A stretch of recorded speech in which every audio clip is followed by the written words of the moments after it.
नमस्कार मेरे प्यारे देशवासियों। कल कुछ ऐसे बातें थी जो मैं आप तक पहुंचाना चाहता था। अभी भी वही कोशिश करूंगा। I often wonder what brought me here. Little did I realise that those baby steps in cricket would lead me to great lifetime memories. I always loved playing sport and cricket was my life. My father, Professor Tendulkar, was a poet and a writer. He always supported me and encouraged me to be what I wanted to be in life. The greatest gift I got from him was the freedom to play, the right to play. And I would always be grateful to him for that. There are many pressing matters in our country which requires our attention. Economic growth, poverty, food security, healthcare, among many others. Being a sportsman, I'm going to talk on sports, health and fitness of India, for it has a telling impact on our economy. My vision is a healthy and fit India. जब स्वस्थ युवा तब देश में कुछ हुआ. India is set to emerge as the youngest average age nation in the world by 2020. So the assumption is ये young है तो fit है, but we are wrong. We are the diabetic capital of the world with over 75 million people being affected by this disease. And when it comes to obesity, we are sitting at number 3 spot in the world. The economic burden of these diseases will not allow our nation to progress. According to a UN report, the impact on the Indian economy of non-communicable diseases from year 2012 to 2030 will be 6.3 trillion US dollars. यानी Indian 4 crore रुपए. आपने सही सुना, 4 करोड़ रुपए. मगर ये number हम सब नीचे ला सकते हैं अगर हम सब ने यही कोशिश की कि हमारी सेहत ठीक रहे, सही तरह से एक्सरसाइज करें और कोई स्पोर्ट खेले, तो बहुत कुछ बदल सकता है. But I feel उसके लिए we need a plan to help us become a sporting nation, to change our sedentary lifestyle, unhealthy mindset. हमारे फिटनेस के सेशंस लाइट हो रहे हैं और खाने के सेशंस थोड़े हेवी होते जा रहे हैं. हमें यह आदत बदलनी चाहिए. मुझे लगता है कि इस मोबाइल फोन के ज़माने में हम सब immobile होते जा रहे हैं. Many of us only discuss, but we don't play at all. We need to transform India from a sport-loving nation to a sport-playing nation.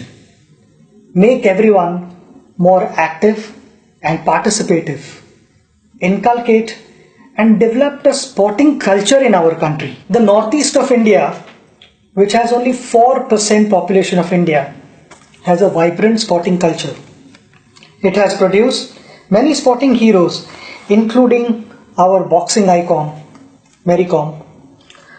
Recently crowned champion weightlifter, Mirabai Chanu, Deepa Karmakar, Baichung Bhutia, Sarita Devi, Sanjita Chanu, and many more. Sport promotes social harmony. President Nelson Mandela's efforts to use the Rugby World Cup in South Africa's journey to become an inclusive state is legendary. Sport has a unique way of building a nation. It builds character for individuals, and character for individuals means character for India. From being a naughty child to chasing a dream to win the World Cup for India, I became more disciplined and more focused. I had a goal and I started planning for it. But the most important aspect was the execution of those plans. Not always did I succeed. There were occasions where I failed. But sports taught me to get back on my feet again and compete in the fairest possible manner. I fondly recall a few lines shared by my father many years ago. पराभव म्हणजे शेवट नाही. हरून घरात बसणं योग्य नाही. कधीतरी एखादा उत्कृष्ट खेळाडूही शून्यावर बाद होतो, पण त्यानंतरचा संघर्षच उद्याचं सामर्थ्य निर्माण करतो. आयुष्याला एक वेगळी कलाटणी देतो. We must build a sporting culture in our country. Otherwise, a young, unfit, unhealthy India is a recipe for disaster. I am humbly proposing a framework of 3 I's here. Invest, ensure, immortalize. Invest. We must invest our own time and effort and ensure our wellness. Each one of us needs to start adopting an active sport and play it regularly. We have our honorable chairperson who loves his game of badminton, much like the famous poet and lyricist Gulzar Saab's love for tennis. Age is no bar, as we are a country where one of the oldest marathon runners is the 101-year-old E.P. Parmeswaran from Kochi, whom I met recently. Our citizens and school children should have access to more sports infrastructure. Open spaces and playgrounds should be retained. Along with smart cities, we should look at building smart sport cities. In this context, I appeal to the Honorable Minister for Corporate Affairs, Arun Jaitley ji, to kindly consider a percentage of CSR spends be made compulsory for the development of sports infrastructure.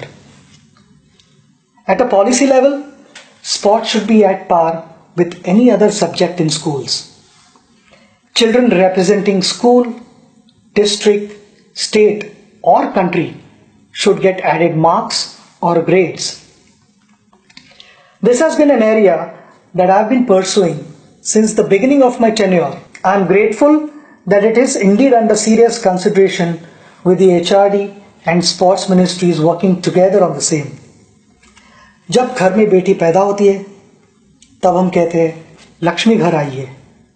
उस लक्ष्मी को लक्ष्मी की तरह रखना हमारे हाथ में है.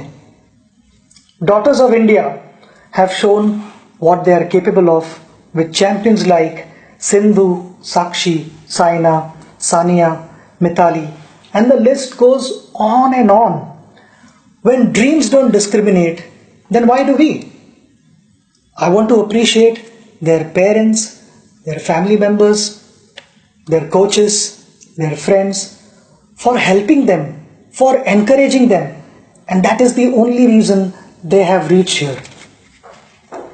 My message to parents is to give equal support and encouragement to their daughters and sons, and they will make them proud. Before the Olympics or a major sporting event, our expectations go skyrocketing.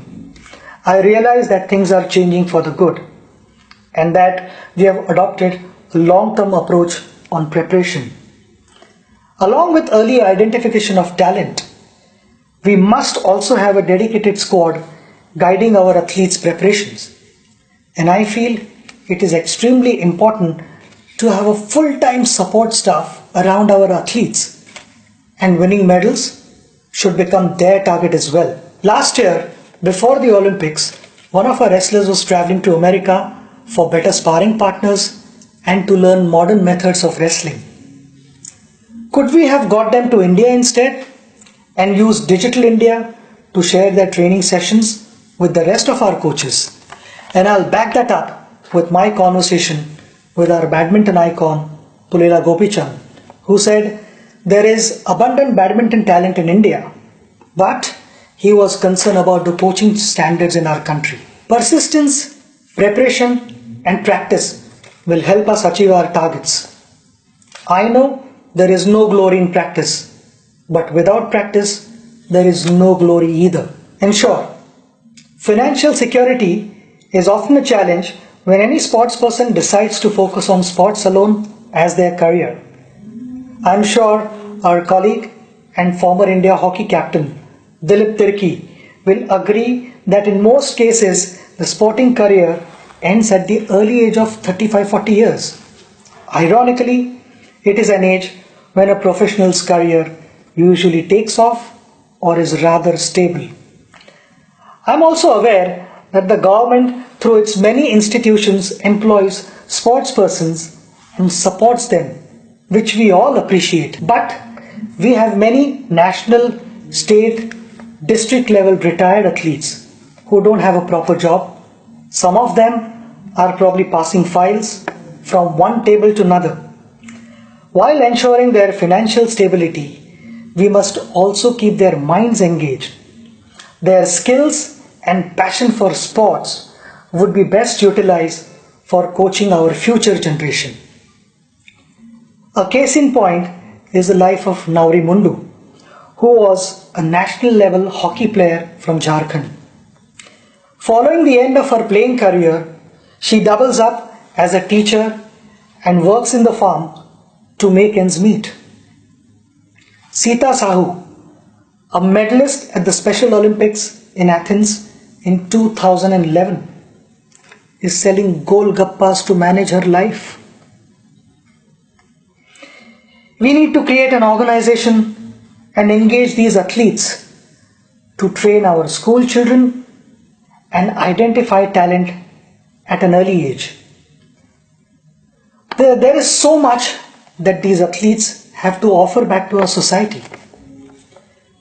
It is also imperative to have health insurance for all our national level athletes. The struggles faced by our hockey great Mohammad Shahid in his last days reiterates the need to prevent such unfortunate situations.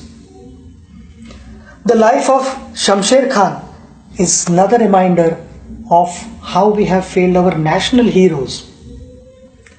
The champion swimmer represented India in the 1956 Melbourne Summer Olympics.